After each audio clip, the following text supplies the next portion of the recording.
Lo que señaló el día de ayer la Comisión Interamericana de Derechos Humanos sobre los trabajos realizados por el actual gobierno, por el gobierno anterior, también sobre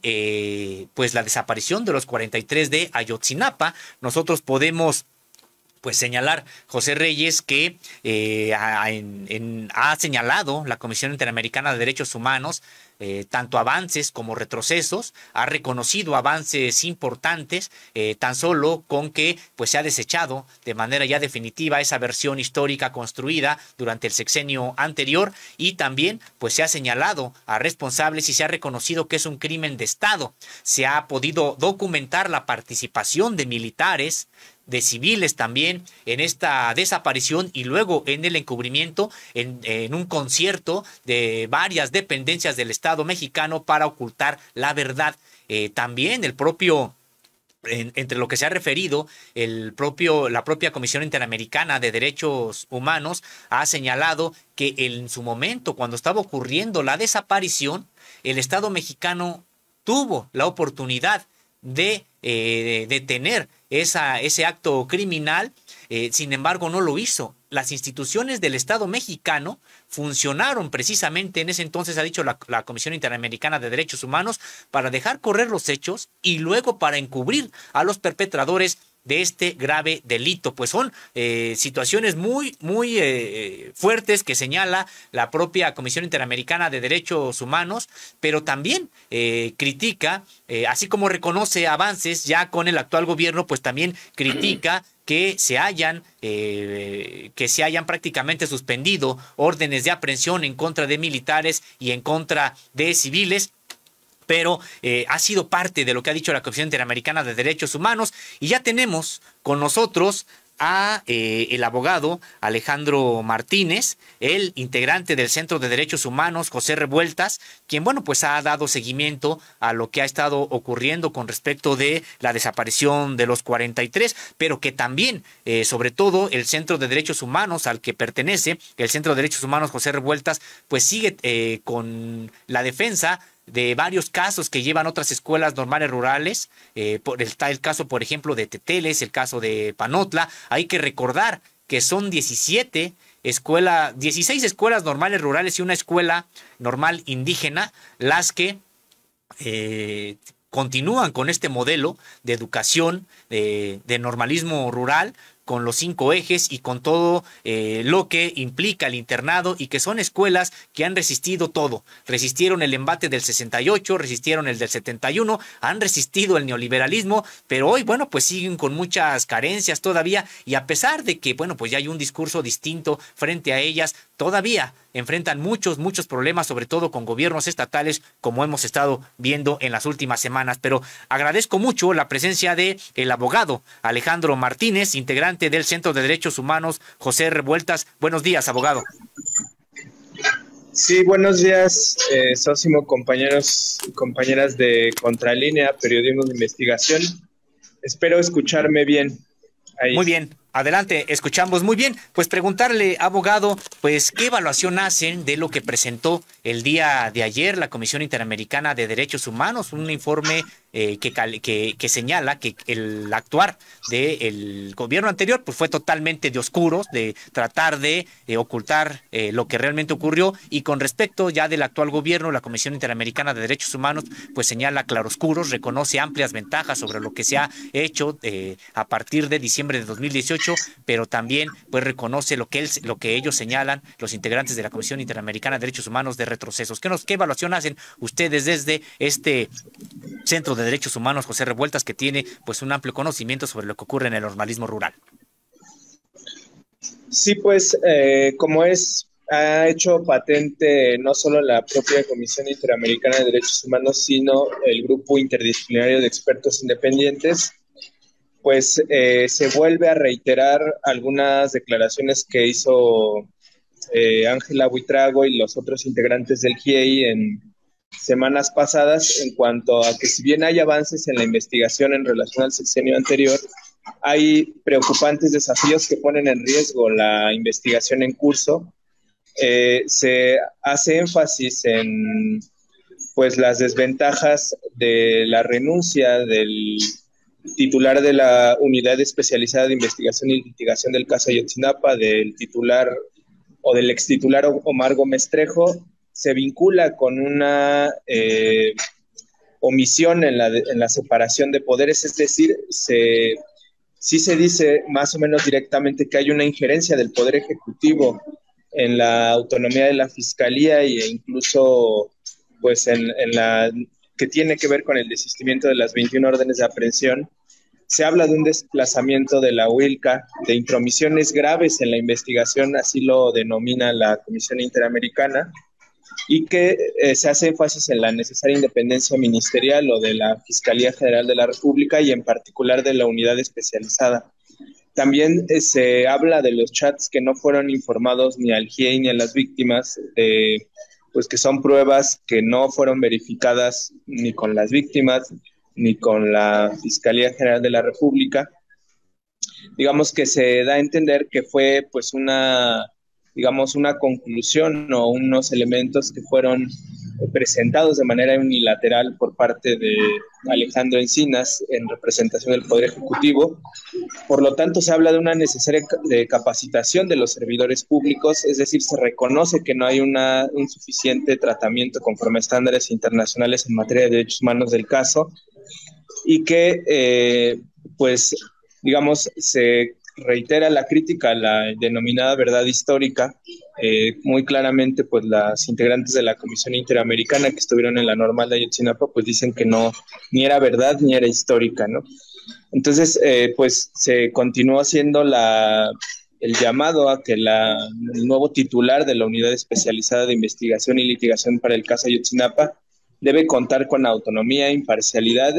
para desarrollar sus actividades de investigación con debida diligencia y que no deben intervenir otras unidades de la Fiscalía General de la República. Entonces, también, digamos, hay un llamado más o menos explícito a que la Subsecretaría de Derechos Humanos, aunque preside la COBAG, la Comisión para la Verdad y el Acceso a la Justicia del caso Ayotzinapa, no debe presentar o intervenir o dar conclusiones sustituyendo a la unidad especializada de la propia Fiscalía General de la República. Entonces, y se habla de desconfianza, ¿no? No solo de parte de la Comisión Interamericana, sino como una consecuencia de este alejamiento de las víctimas del propio GI, que como sabemos, pues el extitular Omar Gómez Trejo, pues era parte del equipo de apoyo del grupo interdisciplinario de expertos independientes de la propia Comisión Interamericana. Entonces se habla de estos desafíos, de estos retos, preocupantes desafíos, dice la propia presidenta de la Comisión Interamericana, y pues el balance que tenemos es lo que de alguna manera habíamos comentado en la última entrevista en este mismo espacio, pues que al menos de parte del Poder Ejecutivo sí hay una tendencia a ir concluyendo el caso. Esta contradicción que hubo de las órdenes de aprehensión con la propia unidad especializada, pues habla de que no hay una colaboración interinstitucional adecuada. No necesariamente, y ayer lo confirmaron los comisionados, no hay un respeto necesariamente a los estándares internacionales en cuanto a la investigación del caso, y sí es muy grave, porque como ellos mismos lo califican, esta intromisión en la investigación de parte del Poder Ejecutivo, si bien reconocen avances en la investigación, pues se hace patente que incluso se mencionó que hay una especie de cálculos o manejos políticos en cuanto, pues por este aceleramiento de presentar ya resultados. Yo lo refería la última vez que tuve la oportunidad de que me invitaron a este mismo espacio, de que había una tendencia a cerrar el caso, ¿no? Digo, no va a ser de inmediato, no va a ser tal vez en próximos meses, pero sin duda el propio presidente de la República hace algunos meses dijo que ya se iba a saber toda la verdad, y pues esto pues ha generado incomodidades no solo en los familiares, sino en el propio grupo interdisciplinario de expertos independientes que tiene autonomía respecto a la Comisión Interamericana, pero ahora también de la propia Secretaría Ejecutiva y de la presidencia de esta comisión, que es un organismo pues que va más allá del Estado mexicano y que ha estado al pendiente del caso desde las primeras semanas. Abogado Alejandro Martínez, de la Comisión de Derechos Humanos, José Revueltas, ¿cuáles son las principales intromisiones graves que en el trabajo de la unidad que denunció la mesa, que realizó el Ministerio Público y que incluso llevaron a la renuncia del fiscal Gómez Trejo? De acuerdo con la Comisión Interamericana de Derechos Humanos, ha señalado que a 8 años de la desaparición de los estudiantes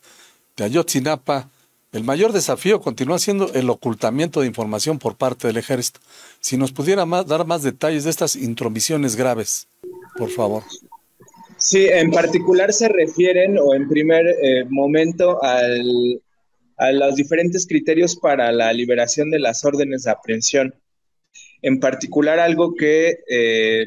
pues ha generado inquietudes en el sistema interamericano es este desistimiento de las 21 órdenes de aprehensión, algunas de ellas dirigidas a elementos castrenses. El otro es, como lo llama la propia Comisión Interamericana, es el desplazamiento de la UILCA en las investigaciones, es decir, que no solo para la petición de estas órdenes de aprehensión ante autoridad judicial, sino para el propio curso de la investigación, para la actuación de la Policía de Investigación, de todas las diligencias para la integración de las carpetas de investigación, pues ya no se acudía a esta unidad especializada, es decir, otras áreas. Se ha dicho que ha trascendido en medios que ya sea por la propia intervención de Gertz Manero, el titular de la Fiscalía General de la República, o por diferentes criterios, en el caso de la Subsecretaría de Derechos Humanos que preside la COBAG, la Comisión de la Verdad, pues digamos, no ha dejado actuar en independencia, en autonomía esta propia unidad especializada, y de ahí empezaron las inconformidades del extitular Omar Gómez Trejo, y por eso se da su renuncia, tanto porque no se coincide con los criterios jurídicos y de estándares internacionales para la investigación y el tratamiento del caso, y que eso sí se expuso en público, como para deliberar cuáles eran las órdenes de aprehensión, cuáles eran los probables responsables a los que iban dirigidas estas órdenes judiciales, y también la falta de coordinación interinstitucional. Yo lo decía también en la última vez que nos vimos en este espacio, que fue muy sintomático que en la presentación del informe de la COBAG de Alejandro Encinas ya no salió junto con el entonces fiscal especial o titular de una unidad especial, Omar Gómez Trejo, sale en solitario, y eso pues en ese momento no lo teníamos muy claro hasta semanas después que se concreta en la renuncia, es decir, sí se conoció públicamente que para digamos la solicitud y después cuando se obsequian estas órdenes de aprehensión, sí hubo diferentes criterios dentro de la Fiscalía, es decir, de la unidad especializada del equipo, digamos, de confianza de Omar Gómez Trejo con el resto de unidades de la Fiscalía, y también y eso lo dejó muy patente el GIEI también en la presentación de su último informe hace unos días, que los criterios fueron completos. Ellos hacían énfasis en que no tenía prácticamente o poco tenía que ver en el sentido ya más riguroso en cuanto a estas órdenes de aprehensión y algunas conclusiones entre el contenido del informe de la COBAG y las propias investigaciones ministeriales, y ellos lo mencionaban, el GIEI, como una confusión, porque se pensaba, como venía pasando en años anteriores, que venían trabajando con los mismos criterios de manera muy estrecha en todo momento, y pues en los últimos meses se quedó en evidencia que no fue así, y en particular insisto, pues se trató a la hora de discutir estas órdenes de aprehensión y de que no dejaron trabajar, digamos, y eso lo mencionó ahora la Comisión Interamericana, en plena autonomía y libertad a la unidad especializada, que esa es su propia naturaleza, ellos abocarse a la investigación ministerial del caso de Ayotzinapa. Sin embargo, otras áreas de la propia Fiscalía y desde la propia Subsecretaría de Derechos Humanos hubo otros criterios y otros ritmos, ¿no? Y eso deriva en la renuncia del extitular de la UILCA. Así es, abogado Alejandro Martínez. Bueno, importante destacar también el hecho de que no hay rompimiento alguno. Han señalado que han hablado ya con el propio subsecretario Alejandro Encinas para coordinar los trabajos y pues realmente lo que se busca, lo que se quiere es que haya justicia y la justicia pasa porque se conozca lo que realmente ocurrió y que también se enjuicie a los perpetradores. Estaremos atentos a los trabajos que haga la WILCA, que haga la Comisión Interamericana de Derechos Humanos, el Grupo Interdisciplinario de Expertos Independientes y la propia Fiscalía, la COBAG, es decir, que haya una mejor coordinación para que haya solidez en lo que estén presentándose ya en materia de justicia penal. Y preguntarle también, abogado, sobre cuáles serían finalmente otros asuntos urgentes del normalismo rural. Por supuesto que está el caso de Ayotzinapa. En primer lugar, la exigencia de saber qué ha pasado con los 43 estudiantes normalistas, pero también hay otras escuelas que demandan precisamente la atención, el poner atención en lo que está ocurriendo. Sí, pues precisamente a la par del avance de estas investigaciones y todos estos debates en torno a los diferentes informes del sistema interamericano y del Poder Ejecutivo y de la Fiscalía General de la República, también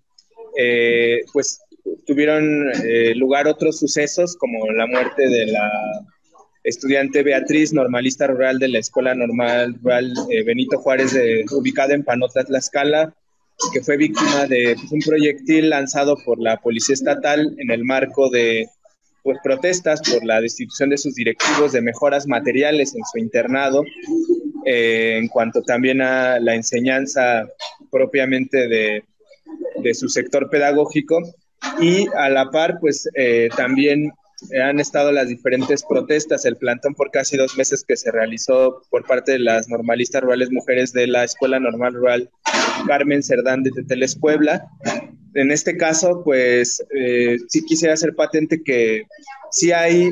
desafortunadamente, digamos, algunos teníamos otras expectativas del Poder Ejecutivo. Incluso ha habido diferentes declaraciones en apoyo del presidente de la República gracias al trabajo de la revista Contralínea en la mañanera. No obstante, la muerte de la estudiante normalista rural de Tlaxcala, de Panotla, pues da cuenta de que ha habido un retroceso en los últimos meses. Yo creo que pues de manera tal vez circunstancial, pero sí sincronizada conforme a estos retrocesos que se han prevenido ahora por parte de la Comisión Interamericana en cuanto al tratamiento del normalismo rural como política pública educativa, ya que pues hubo movimientos no solo en estas 2 escuelas que menciono que son de mujeres, sino también la Normal Rural de Mactumatzá en Chiapas. Han exigido pues diferentes mesas de diálogo de manera infructuosa en las últimas semanas. Ya lleva un mes también un conflicto pues que no ha escalado a mayores, pero a nivel estatal sí ha llamado la atención. Y también recientes incidentes en la Normal Rural de Tiripetío en las últimas horas. Entonces esto da cuenta de que de parte de la Secretaría de Educación Pública ha faltado, por lo menos, cuestión que a mí me consta, pues una atención, una reivindicación, como se ha dicho en la Reforma Constitucional Educativa de 2019, del normalismo rural y del normalismo en general, ya que, por ejemplo, este plantón que llevaba casi 2 meses por parte de las estudiantes de la Normal de Teteles, pues en una manifestación que tuvo lugar el 4 de noviembre pasado, pues fue desalojado casi por 1,000 granaderos de la Policía de la Ciudad de México, sin una mesa de diálogo que se haya concretado. Es decir, ha habido una negativa constante al diálogo de parte de los gobiernos estatales, pero ahora con el respaldo y la legitimidad, por lo menos de la Dirección General de Educación Superior para el Magisterio, encabezada por Mario Chávez, que es un funcionario del peñismo del sexenio pasado. Él entra en 2015 y digamos que es muy importante su responsabilidad porque básicamente atiende a todas las normales públicas del país y en particular al normalismo rural. Tiene un conocimiento exacto de la vida, de los 5 ejes del modelo educativo de las normales rurales y sin embargo ahora, junto con el subsecretario de Educación Superior, Luciano Concheiro, pues no, solo dan algunas mesas de diálogo de vez en cuando a las diferentes normales rurales y no resuelven cuestiones administrativas tan básicas como expulsiones o la ración del comedor, que sigue sin llegar a la normal de Teteles, o las expulsiones injustificadas de estudiantes que pues se destacan por su activismo como representantes estudiantiles. Y pues yo sí quisiera hacer patente también, porque en las últimas semanas incluso se ha pedido que el equipo del Centro de Derechos Humanos José Revueltas no entre a las mesas de diálogo con estos funcionarios federales. ¿Por qué? Pues porque evidentemente tienden a querer manipular a normalistas rurales porque pues son estudiantes muy jóvenes que aunque son muy inteligentes y muy destacados, pero no es lo mismo tener un especialista en derecho que argumente con la Ley General de Educación, en los diferentes procedimientos penales o administrativos, y han pedido abiertamente la Dirección General de Atención Ciudadana de la SEP y la Dirección General de Educación Superior para el Magisterio y el propio subsecretario de Derechos Humanos que no intervengamos en las mesas de diálogo. No lo argumentan. Obviamente es una violación al derecho humano la defensa adecuada, la representación legal que tienen las y los estudiantes normalistas, pero pues esto para nosotros incluso estamos en vías de inscribirnos al mecanismo de protección a defensores porque va acompañado de difamaciones, de amenazas de particulares, y que eso nos hace entrever que la propia Secretaría de Educación Pública, en lugar de resolver, está pues tratando de obstaculizar el propio diálogo y evitando la resolución de estos problemas. Recordemos que en el caso de Teteles hubo una declaración del 21 de junio pasado, donde incluso el propio presidente de la República se solidariza y pide que se cierren los diferentes procedimientos administrativos y penales que hay en contra de las estudiantes, y a la fecha nadie en la Secretaría de Educación Pública Federal ha hecho caso. En este caso, ahora el gobierno de Puebla, encabezado por Luis Miguel Barbosa, el gobernador de Puebla, pues, su propio secretario de Educación, también gira un oficio por escrito que les puedo pasar en próximas horas, donde también pide que no nos presentemos pues los abogados, y esto también se da en la misma tónica en Michoacán y en Chiapas, ¿no? Donde a los otros defensores pues se les intenta criminalizar, y pues eso nos hace muy preocupante que ahora no solo sea por parte de gobiernos estatales que son pues emanados del Movimiento de Regeneración Nacional, sino por propias autoridades federales. Intentan dividir, digamos, a los normalistas de quienes les apoyamos, incluso jurídicamente, que estamos acreditados en las diferentes fiscalías, en los poderes judiciales, y que apuestan más bien por la disolución o la eliminación paulatina, no por la fuerza necesariamente de las diferentes escuelas normales rurales. Repito, en este momento hay en movimiento la Escuela Normal Rural de Macumatz en Chiapas. En Panotla no ha habido justicia a la fecha por el deceso, responsabilidad de la Policía Estatal de Tlaxcala, de la normalista Beatriz. Y en el caso de la Normal Rural de Teteles, Puebla, incluso ya hubo un conflicto interno. Se ha criminalizado a los estudiantes de Ayotzinapa que fueron a apoyar a sus compañeras normalistas de Teteles. Y sí ha habido una campaña de estigmatización, por supuesto, en contra de las dirigentes estudiantiles, y a la fecha no ha habido ningún tipo de solución. La problemática se ha complejizado más, e incluso pues cuando estábamos en las negociaciones el jueves 4 de junio en medio de pues, la calle, de la protesta que tenían las compañeras en Eje Central y Avenida Hidalgo y Juárez, hubo comentarios respecto al caso de Panotla Tlaxcala de que la estudiante pues había caído de un autobús, ¿no? Una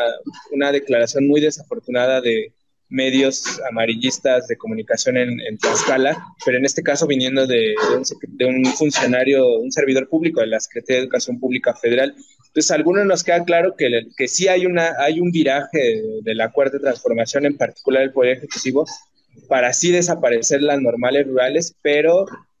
ocasionando problemas internos, peleas entre estudiantes normalistas rurales, no siendo omisos de la circulación de drogas,